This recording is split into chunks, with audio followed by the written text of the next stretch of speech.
Have you ever felt like you don't fit in? Like there's something different about you? That no one's quite on your wavelength? Mr. Contest Chair, Toastmasters, most welcome guests. I just don't fit in.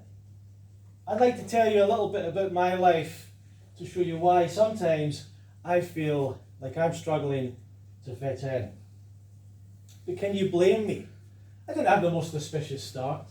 I was born in a year whose very name brings up ideas of totalitarian control and tyrannical governments.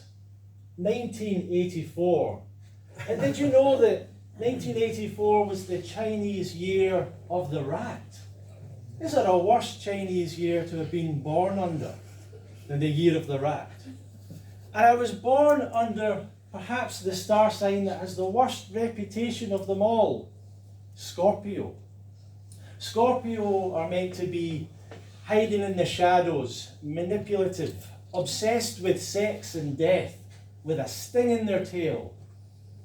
To be honest, I've never been described like that. I'm nowhere near as interesting as that, to be honest. So perhaps I'm more influenced by the next star sign along, Sagittarius, the centaur, half man, half horse. To be honest, I've never been described like that either, sadly.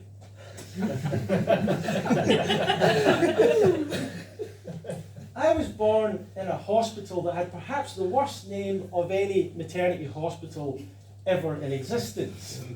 Rotten Row. What? Some of you might have been born there yourselves. Who thought of that name? Can you imagine the proud mothers with their Rotten Row babies? It's a bit of an unusual one. I was christened with the name of the most powerful man in the world at the time, Ronald. Thanks, Mum and Dad. But they told me that I wasn't named after President Ronald Reagan, President of the US at the time. I've never been a huge fan of my name, but it's probably a little bit better than being called Gorbachev. So with all that being said, maybe there's no wonder that I don't fit in. And I don't fit in here. I was born in Glasgow. I've lived here all my life, but I just don't fit in. You've probably already realised I'm a kind of relaxed, balanced, peaceful kind of a guy. Whereas Glasgow has this sort of bipolar, schizophrenic reputation. On the one side, Glasgow is this no-mean city, gangs, stabbing, violence kind of a place.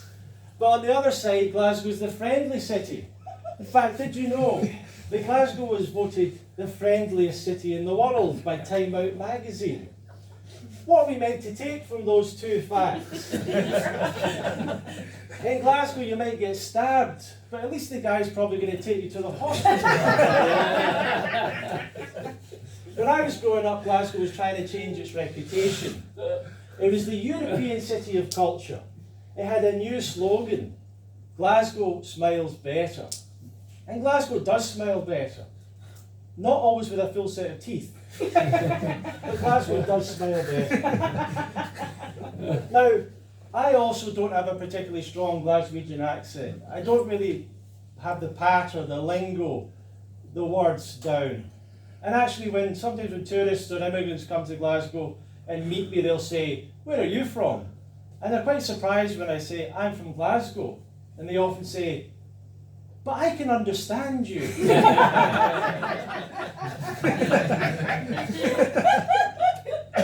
And also I don't fit in here because I don't support one of the two major football teams that dominate almost every conversation, Celtic and Rangers. And I don't know which set of fans is more delusional.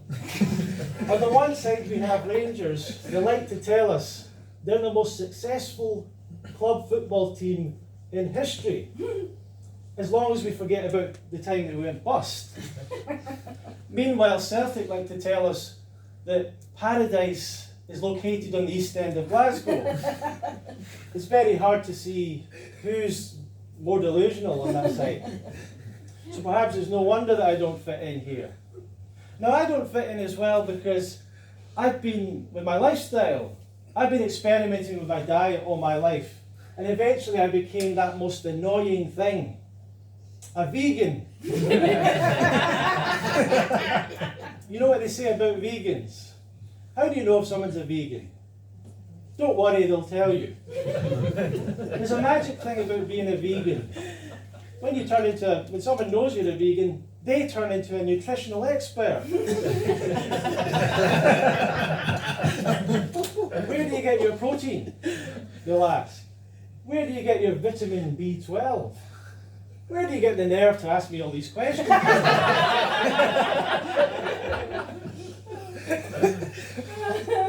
I'm a little bit more annoying than just a vegan. I'm a raw vegan, so I eat mostly fruits and raw vegetables. And sometimes I'll be eating a lot of fruit and someone will say, isn't that too much sugar? Which I find hilarious because they're asking me that with a 2-litre bottle of Pepsi.